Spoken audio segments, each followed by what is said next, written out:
तारीख थी 19 नवंबर 2023। अहमदाबाद के नरेंद्र मोदी स्टेडियम में क्रिकेट की एक नई दास्तां लिखी जाने वाली। मैदान में 1 लाख से भी ज्यादा भारतीयों की उम्मीदें और मैदान के बाहर 140 करोड़ लोगों का सपना एक पल में टूट जाता है। आखिरकार पूरे टूर्नामेंट में अजय रहा भारत कैसे फाइनल में हार गया। 11 मैच, 10 जीत और 1 हार। सिर्फ 1 हार कोई मायने नहीं रखती है, लेकिन अगर वे हार क्रिकेट के महकुम यानी वर्ल्ड कप के फाइनल में मिले तो वे सालों तक चुभती है। फाइनल के एक दिन पहले ऑस्ट्रेलियाई कप्तान पैट कमिंस ने कहा था कि दर्शक एक तरफा होंगे और हम उन्हें शांत कराना चाहते हैं। तो जानते हैं कहानी 2023 के क्रिकेट वर्ल्ड कप फाइनल की। सामने थे कंगारू जो 5 बार इस टूर्नामेंट को जीत चुके थे। दूसरी तरफ वो टीम इंडिया जो तीसरी बार विश्व विजेता बनने का सपना लेकर मैदान में उतरी थी। वर्ल्ड कप से पहले ही भारत को इस टूर्नामेंट का प्रमुख दावेदार माना जा रहा था, क्योंकि भारत इस बार होस्ट नेशन था और पिछले 3 वर्ल्ड कप होस्ट नेशन नहीं जीते थे। रोहित शर्मा की कप्तानी में भारतीय टीम जबरदस्त फॉर्म में थी, एशिया कप जीत चुकी थी और ऑस्ट्रेलिया को 3 वनडे मैचों की सीरीज 2-1 से हरा चुकी थी। और उम्मीद के अनुसार भारतीय टीम ने परफॉर्मेंस किया। ग्रुप स्टेज में 9 में से 9 मैच जीते और सेमीफाइनल में भी न्यूजीलैंड को एक तरफा अंदाज में हराया। वहीं दूसरी तरफ ऑस्ट्रेलिया की टीम जो वर्ल्ड कप से पहले साउथ अफ्रीका से 5 मैचों की सीरीज 3-2 से हार चुकी थी। भारत से 2-1 से हारे, यहाँ तक कि अपने पहले 2 वर्ल्ड कप के मैच भी हारे। अहमदाबाद के नरेंद्र मोदी स्टेडियम में फाइनल से पहले 4 मैच खेले गए थे। इसमें से 3 मैच पहले बॉलिंग करने वाली टीम ने जीते, जबकि पहले बैटिंग करके जीतने वाली एकमात्र टीम ऑस्ट्रेलिया ही थी, जिसने इंग्लैंड को 33 रनों से हराया था। लेकिन फिर भी ऑस्ट्रेलियाई कप्तान पैट कमिंस ने टॉस जीता और पहले बॉलिंग करने का फैसला लिया। भारतीय पारी की शुरुआत करने आए रोहित शर्मा और शुभमन गिल। शुरुआत से ही रोहित शर्मा ने दिखा दिया कि वे आज रुकने के मूड में तो कतई नहीं है, पर रोहित शर्मा का मूड खराब किया शुभमन गिल ने, जो 5वें ओवर में मिचेल स्टार्क की एक गेंद पर मिडऑन की तरफ एक घटिया सा शॉट खेलकर आउट हो गए। फिर मैदान में उतरे विराट कोहली, जिन्होंने अपने कंधों पर 140 करोड़ हिंदुस्तानियों के सपनों का बोझ और उनकी जिम्मेदारियों को उठा रखा था। दोनों ने मिलकर पारी को ताबड़तोड़ अंदाज में आगे बढ़ाया, लेकिन कप्तान पैट कमिंस ने बॉल थमाई ग्लेन मैक्सवेल को। कंगारू के बिछाए जाल में रोहित शर्मा फंस गए और 31 बॉल पर 47 रन बनाकर आउट हो गए। ग्लेन मैक्सवेल की गेंद पर ट्रेविस हेड का वो कैच आज भी कहीं न कहीं एक जख्म की तरह लगता है। यहाँ तक आते आते भारत ने 10 ओवर में 80 रन बना लिए थे, लेकिन अगले ही ओवर में श्रेयस अय्यर ने एक बार फिर मैदान के अंदर और बाहर बैठे करोड़ों लोगों को निराश किया और मात्र 4 रन बनाकर ऑस्ट्रेलिया के कप्तान पैट कमिंस का शिकार बने। यही वो पल था जहाँ से ऑस्ट्रेलिया ने मैच जीतना शुरू कर दिया। पूरे मैदान में सन्नाटा सा छा गया। इस मौके पर पैट कमिंस ने अपने स्टेटमेंट को सही साबित करके दिखाया, जब एक दिन पहले उन्होंने प्रेस कॉन्फ्रेंस में कहा था कि अगर हमें यह मैच जीतना है तो हमें उन लाखों दर्शकों को चुप करवाना होगा जो इंडिया का सपोर्ट करने ग्राउंड में आए होंगे। अय्यर के बाद मैदान में उतरे केएल राहुल और इस वक्त ऑस्ट्रेलिया का कॉन्फिडेंस 7वें आसमान पे था। विराट कोहली और केएल राहुल ने मिलकर भारतीय पारी को संभाला, क्योंकि अगर यहाँ से एक और विकेट गिरता तो भारतीय टीम उस स्कोर पर भी नहीं पहुंच पाती जिसे सम्मानजनक स्कोर कहा जा सकता है। राहुल और विराट कोहली की जोड़ी ने भारतीय पारी को धीरे धीरे आगे बढ़ाना शुरू किया और अगले लगभग 20 ओवर तक मैदान में चट्टान की तरह डटे रहे। लेकिन इन 20 ओवर में दबदबा सिर्फ ऑस्ट्रेलियाई टीम का रहा। विकेटों के दबाव को इस बात से समझा जा सकता है कि जिस भारतीय टीम ने 10 ओवर में 80 रन बनाए, वही भारतीय टीम अगले 20 ओवर में मात्र 70 रन ही बना सकी और इसके बीच में सिर्फ एक चौका लगा पाई, वो भी 27 ओवर में, यानी 17 ओवर में एक भी बाउंड्री नहीं लगा पाई। सबसे बड़ा झटका टीम इंडिया को तब लगा जब 29वें ओवर की तीसरी बॉल पर ऑस्ट्रेलिया के कप्तान पैट कमिंस की एक शॉर्ट लेंथ बॉल को बचाते हुए विराट कोहली के बैट का अंदरूनी किनारा लग जाता है और वे बोल्ड हो जाते हैं। आउट होने के बाद विराट कोहली का ये रिएक्शन। विराट कोहली का पूरा टूर्नामेंट शानदार रहा।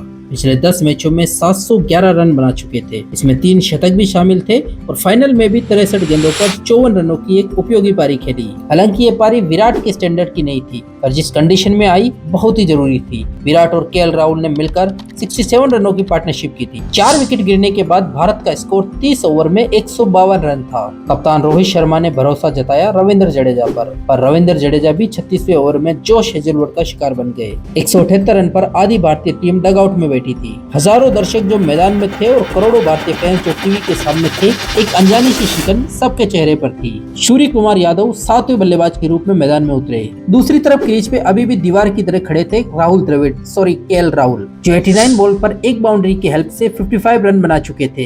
एक स्लो पर बहुत ही इंपॉर्टेंट पारी। स्काई और केएल राहुल ने भारतीय पारी को 41वें ओवर में 200 के पार पहुंचाया, पर अगले ही ओवर में मिचेल स्टार्क की एक राउंड द विकेट से सदी हुई लेंथ बॉल बाहरी किनारा लगा और और गेंद सीधे विकेट कीपर जोश इंग्लिश के हाथ में। केएल राहुल ने दबाव में एक 66 रन की एक शानदार पारी खेली। इसके बाद सूर्य कुमार यादव ने मोहम्मद शमी के साथ 8 रनों की, जसप्रीत बुमराह के साथ 3 रन और कुलदीप यादव के साथ 12 रनों की पार्टनरशिप करके भारत को 226 रन तक पहुंचाकर 90 विकेट के रूप में आउट हुए। भारत की लास्ट जोड़ी कुलदीप यादव और मोहम्मद सिराज ने मिलकर लास्ट विकेट के लिए 14 रन की पार्टनरशिप की, भारत को 240 रन के सम्मानजनक स्कोर तक पहुंचाया।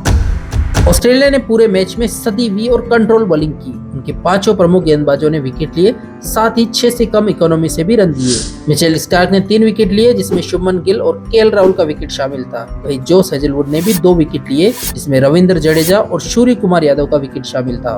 ग्लेन मैक्सवेल ने विकेट तो एक ही लिया, लेकिन वो एक विकेट किसी फाइफर से कम नहीं था, क्योंकि अगर रोहित शर्मा वहां बच जाते तो कंगारू को ऐसा पटक कर धोते कि उनकी 7 पीढ़ियां याद रखती। वहीं कप्तान पैट कमिंस ने 10 ओवर में मात्र 34 रन देकर श्रेयस अय्यर और विराट कोहली के 2 सबसे अहम विकेट लिए थे। फील्डिंग में भी ऑस्ट्रेलिया ने अपना 100% एफर्ट लगाया, चाहे वह ट्रेविस हेड का अनबिलीवेबल कैच हो या जोश इंग्लिश के विकेट के पीछे खड़े होकर 5 शानदार कैच, जिसने कहीं न कहीं एडम गिलक्रिस्ट की यादें ताजा कर दी। वैसे आपको बता दूं कि एक पारी में सबसे ज्यादा कैच पकड़ने वाले विकेट कीपर की लिस्ट अगर हम देखेंगे तो टॉप 6 में से 4 नाम एडम गिलक्रिस्ट के हैं। बल्लेबाजों ने अपना काम कर दिया, 240 रन। वैसे स्कोर तो बड़ा नहीं था, पर इतना कम भी नहीं था कि आसानी से चेज हो जाए। क्रिकेट अनिश्चितताओं का खेल है, या कई बार 200 से भी कम टोटल डिफेंड हुए हैं और 434 रनों को भी चेज किया गया है।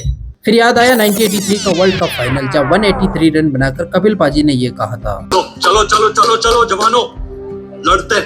पर शायद आज कपिल देव भारतीय कप्तान नहीं थे। 1983 में उनका दिन था और आज दिन ट्रेविस हेड का, और किस्मत ऑस्ट्रेलिया के पाले में थी। ये वही ट्रेविस हेड था जिसने 6 महीने पहले भारत के हाथों से एक आईसीसी खिताब ऑलरेडी छीन चुका था। ट्रेविस हेड की लंदन में WTC फाइनल में 163 रनों की तूफानी पारी को कोई भी भारतीय क्रिकेट फैंस कैसे भुला सकता है। पहले ही ओवर की पहली बॉल पर बुमराह को चौका लगाकर ऑस्ट्रेलियाई बैट्समैन ने अपने इरादे जाहिर कर दिए। बुमराह के पहले ओवर में टोटल 16 रन बने थे, पर दूसरे ही ओवर में मोहम्मद शमी ने अपना जलवा बिखेरा और डेविड वार्नर को स्लिप में विराट कोहली के हाथों कैच आउट कराकर चलता किया। तीसरे नंबर पर उतरे मिचेल मार्श ने भी एक चौका और एक छक्का लगाकर स्कोरबोर्ड को 40 के पार पहुंचाया। 5वें ओवर की तीसरी बॉल पर जसप्रीत बुमराह ने इस टूर्नामेंट में लगातार दूसरी बार मिचेल को पवेलियन का रास्ता दिखाया और ऑस्ट्रेलिया का स्कोर 2 विकेट के नुकसान पर 41 कर दिया। अब मैदान में उतरे ऑस्ट्रेलिया के लेजेंड बैट्समैन स्टीव स्मिथ, वही स्टीव स्मिथ जिसने 2015 के वर्ल्ड कप सेमीफाइनल में 105 रनों की शानदार पारी खेलकर भारत के सपने तोड़े थे। पर जसप्रीत बुमराह ने एक बार फिर अपना जादू बिखेरा और स्टीव स्मिथ को एक ऑफ कटिंग धीमी गेंद डाली। स्मिथ चूक गए और एम्पायर ने अपनी उंगली उठा दी। दिलचस्प बात यह थी कि वर्ल्ड कप के फाइनल में जहां एक विकेट इंपॉर्टेंट होता है, वहां स्टीव स्मिथ ने रिव्यू ही नहीं लिया। अगर स्टीव स्मिथ रिव्यू लेते तो वे नॉट आउट होते। स्मिथ ने ट्रेविस हेड से कुछ डिस्कस किया और क्रीज से पवेलियन की ओर निकल पड़े। अगर ये वर्ल्ड कप ऑस्ट्रेलिया हार जाता तो पक्का स्टीव स्मिथ पूरे ऑस्ट्रेलिया का विलन बन जाता। पर कहते हैं ना कि जब किस्मत आपके साथ हो या फिर आपका दिन हो तो कांटे भी फूल बनकर बरसते हैं। इस वक्त ऑस्ट्रेलिया का स्कोर 47 रन पर 3 विकेट था। ऐसा लग रहा था कि आज भारत 2003 के फाइनल्स, 2015 के सेमीफाइनल्स और WTC फाइनल सब का बदला एक साथ लेगा। पर यह आखिरी मौका था जब भारतीय फैंस ने खुशियां मनाई थी। यहाँ से ऑस्ट्रेलिया ने साबित करना शुरू किया कि क्यों आखिर उसे ICC टूर्नामेंट का ट्रॉफी कलेक्टर कहा जाता है। ट्रेविस हेड का साथ देने मैदान में उतरे मार्नस लाबुशेन। यहाँ से दोनों बल्लेबाजों ने अपने उन कदमों को बढ़ाना शुरू किया जिससे भारतीय सपनों को कुचला जा रहा था। लाबुशेन एक स्लो मगर इम्पोर्टेंट पारी खेल रहे थे, वही ट्रेविस हेड किसी भी भारतीय गेंदबाजों पर दया दिखाने के मूड में कतई नहीं थे। दोनों ने 19वें ओवर में 50 रनों की साझेदारी पूरी की। इसके बाद 22वें ओवर में ट्रेविस हेड ने अपनी हाफ सेंचुरी भी पूरी कर ली। हेड ने सेमीफाइनल में भी 62 रन बनाकर ऑस्ट्रेलिया को जिताया था। तो ऐसा करने वाले दुनिया के 8वें बल्लेबाज बने। वैसे आपको बता दूं कि विराट कोहली ने भी इस मैच में हाफ सेंचुरी लगाकर इस लिस्ट के 7वें खिलाड़ी के तौर पे दर्ज हुए थे।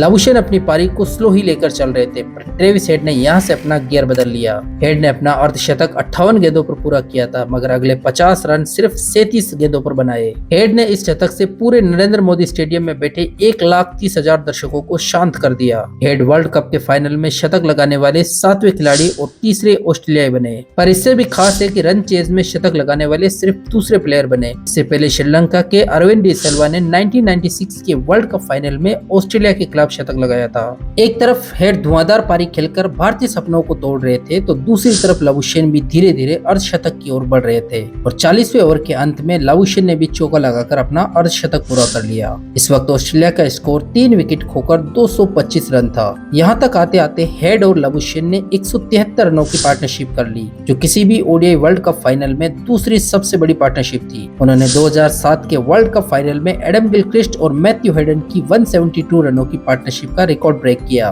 43वें ओवर की 5वीं बॉल ऑस्ट्रेलिया का स्कोर 239 रन यानी छठी बार विश्व विजेता बनने से मात्र 2 रन की दरकरार। हेड मात्र 119 गेंदों पर 137 रन बनाकर खेल रहे थे। इसी वक्त शायद हेड को याद आया महेंद्र सिंह धोनी का वे आइकॉनिक 6 जो 2011 के वर्ल्ड कप फाइनल में लगाया था, बट हेड ये कारनामा नहीं कर पाए जो महेंद्र सिंह धोनी ने किया था। छक्का लगाने की कोशिश में ट्रेविस हेड ने मोहम्मद सिराज की गेंद पर पुल शॉट को सीधा मारा और डीप मिड विकेट पर शुभमन गिल के हाथों कैच थमा बैठे। मैदान छोड़ने से पहले ट्रेविस हेड ने ऑस्ट्रेलिया को छठा विश्व कप लगभग जिता ही दिया था, क्योंकि अब सिर्फ मैच में औपचारिकता बाकी रह गई जिसे कोई भी आकर पूरा कर सकता था। ट्रेविस हेड ने 120 गेंदों पर 137 रन बनाए, जिसमें 15 चौके और 4 शानदार छक्के शामिल थे और लाबुशेन के साथ मिलकर 192 की शानदार पार्टनरशिप की। अब ऑस्ट्रेलिया को जीतने के लिए 43 गेंदों पर मात्र 2 रन की जरूरत थी। मैदान में उतरे ग्लेन मैक्सवेल, वही मैक्सवेल जिसने फाइनल से 12 दिन पहले एक ऐसी नॉक खेली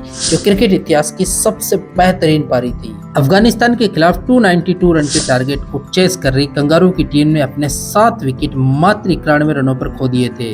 मैक्सवेल ने एक शानदार डबल सेंचुरी लगाकर वो मैच ऑस्ट्रेलिया को जिताया था। फिर आते हैं वापस फाइनल में। 43वें ओवर की आखिरी बॉल पर मैक्सवेल ने डीप स्क्वायर पर एक शॉट खेलकर ऑस्ट्रेलिया को छठा विश्व कप जिताया। जोश इंग्लिश की वो दौड़ आज भी कहीं न कहीं आंखों में खटकती है। हर एक भारतीय खिलाड़ी की आंखों में वे आंसू जो झलकने के लिए बेताब हो रहे थे, किसी ने काबू में रखे और कुछ के बह निकले। विराट, रोहित, सिराज, हर किसी की आंखों में आंसू थे। 12 सालों का इंतजार, एक सपना जो 140 करोड़ हिंदुस्तानियों ने मिलकर देखा, एक पल में टूट गया। ऑस्ट्रेलिया का ये छठा ओडीआई वर्ल्ड कप था। इससे पहले 1987, 99, 2003, 7 और 2015 में ऑस्ट्रेलिया ने ये खिताब ऑलरेडी जीत रखा था। 19 नवंबर 2023 का ये दिन हर भारतीय क्रिकेट प्रेमी के लिए हार्ट ब्रेकिंग डे था। करोड़ों दिल टूटे, पर कहते हैं ना कि हर एक शाम जो अंधेरा लाती है उसके बाद एक नई सुबह जरूर होती है। हालांकि भारत विश्व कप हार चुका था, पर भारतीय शेरों ने इस हार का बदला 24 जून 2024 को वेस्ट इंडीज में लिया। पर कैसे,